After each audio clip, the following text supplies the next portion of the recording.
What's cracking, everybody? This one may be a little bit controversial. Let's get it.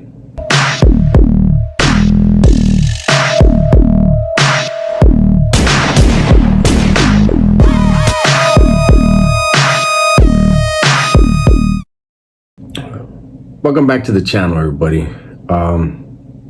This video was basically inspired by a lot of the YouTube gangsters, internet gangsters,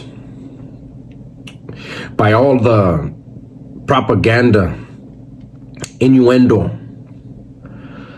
by those who actually were never there. And you can tell,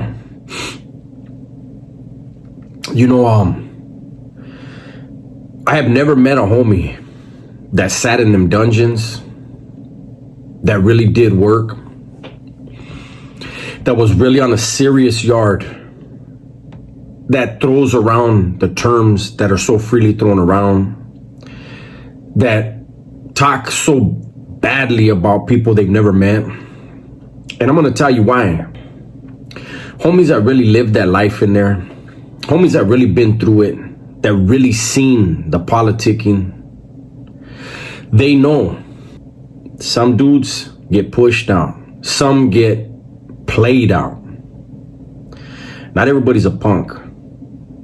Definitely not what some of these dudes that never been around it like to talk about on the internet, on YouTube, in rap songs, on IG. I'm gonna say before I get into the story, that's one thing that I really, really respect about Lefty Gunplay. A lot of people don't like him, Holmes. But you know what? He really was in the Bay. He really was in the shoe. You don't ever hear him talk bad about people the way some people around him do, and other rappers do, and other YouTubers do. Because you know what? He was there and he's seen it with his own eyes. That said, I'm gonna tell a story because there are people that like to talk a lot of crap. People who, again, never been through it, never had to perform. And they're so quick to throw certain labels and jackets, names on people. I'm gonna give you a story. I've told this story before, but I'm gonna tell it again. I was reminded of this story the other day. Somebody that was actually there got at me and said, "Hey, wasn't it this year?" And I had to correct him, said, "No, it was this year. This is what happened," to remind him, right? So there was an individual who came to our yard, C facility in New Folsom. And when he came to C facility in New Folsom, I give him the credit. He said, he brought it up. He said, "Here's my 128. There's some stuff on there that, looks funny, but I just came from B facility and the homies over there cleared it. You guys can, you all just can run and make. I got nothing to hide." And what it was is he had an attempted rape case. And so the fact that he brought it up,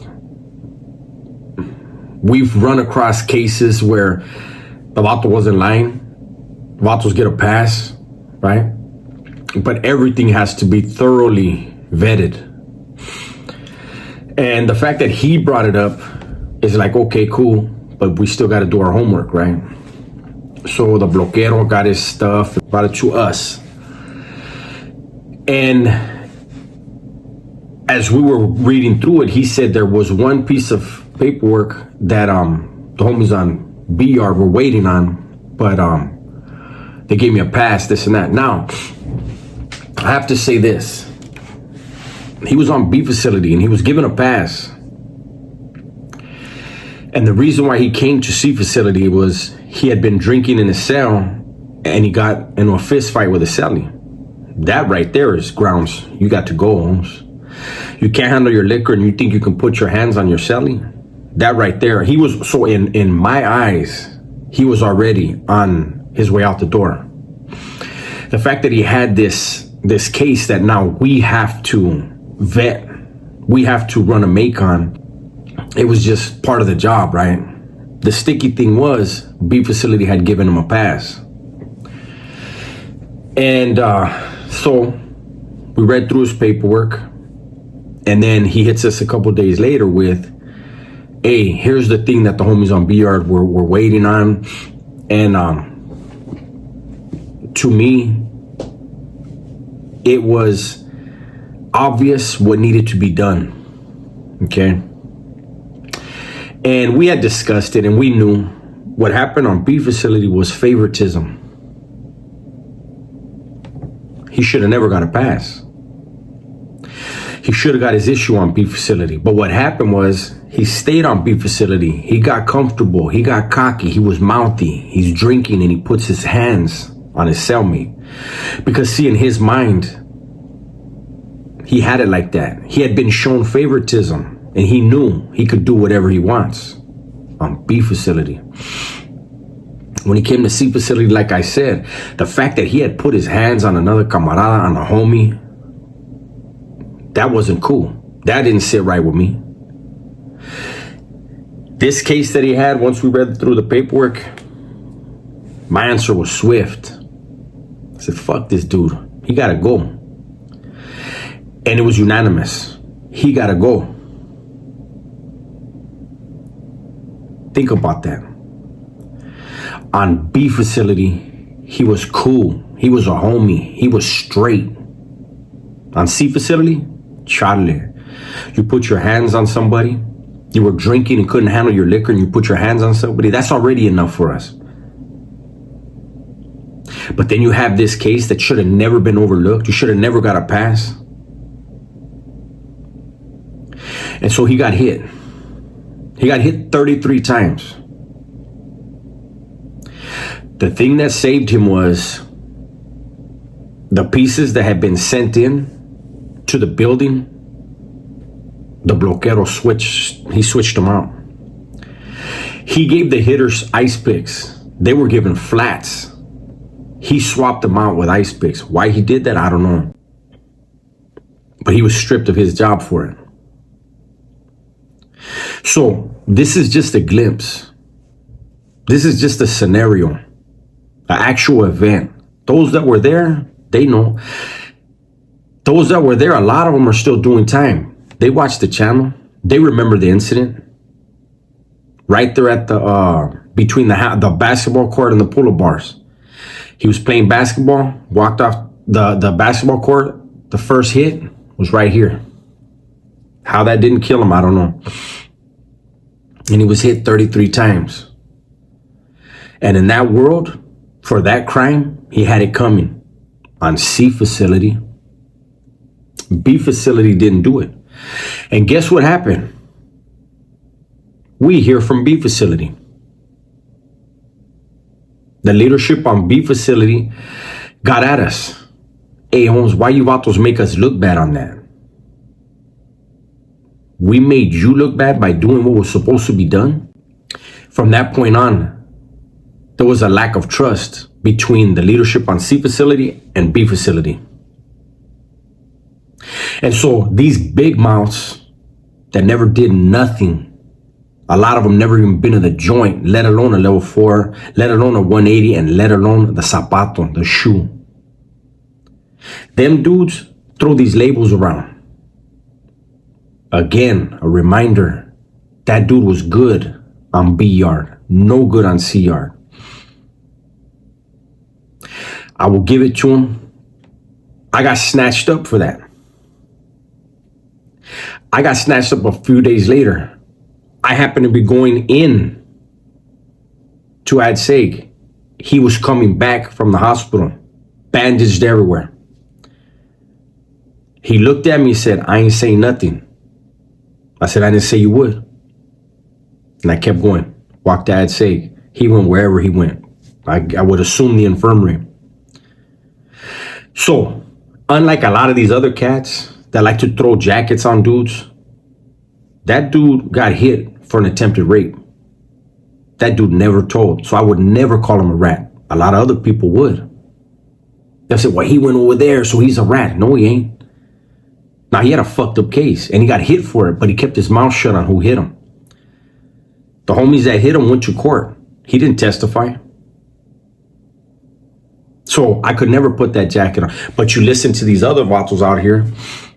Nowadays, it's just easy to throw jackets on people. But that's a glimpse, man. Favoritism is a real thing in that world. It's an ugly thing. But it always catches up to you. The right thing will happen. Maybe at the wrong time, but it happens. So all you guys, and here's another thing, now it's a different world in prison. I don't know it. I only know what I did, the years that I was incarcerated, what was happening when I was there.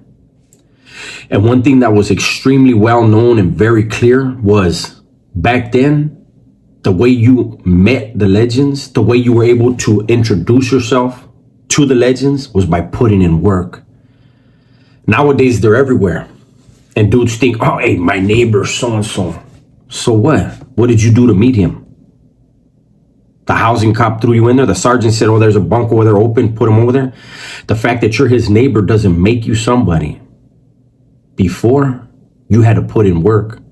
You had to make your name known through work, to stand in front of them, to sit in front of them, to converse with them. The world's different now. And because of it, people think they have an understanding of what things really are when they have no fucking clue. You guys wanted a prison story, been asking for a prison story. You got one. I know that a lot of people really enjoy the prison stories because that I'm going to have a message. I don't glorify that world at all. I respect it. And some people take umbrage. Some people are like, how the fuck you respect it? Because I know how hard it is. I know why people got involved in neighborhood shit. I know why they're in prison. It is what it is, man. But I respect how hard that is. Regardless of what they think of me. I don't care what anybody thinks of me, man. But my prayers, my best wishes are for everybody behind those walls. Your loved ones out here, your family members out here. And I want you guys watching this video out here to listen and pay attention. There ain't nothing glamorous about that life, man. Every one of them dudes in there, the hardest killer you can think of, would love to be in your shoes, to be out here, to be with their old lady and their kids and their loved ones. They just can't say it.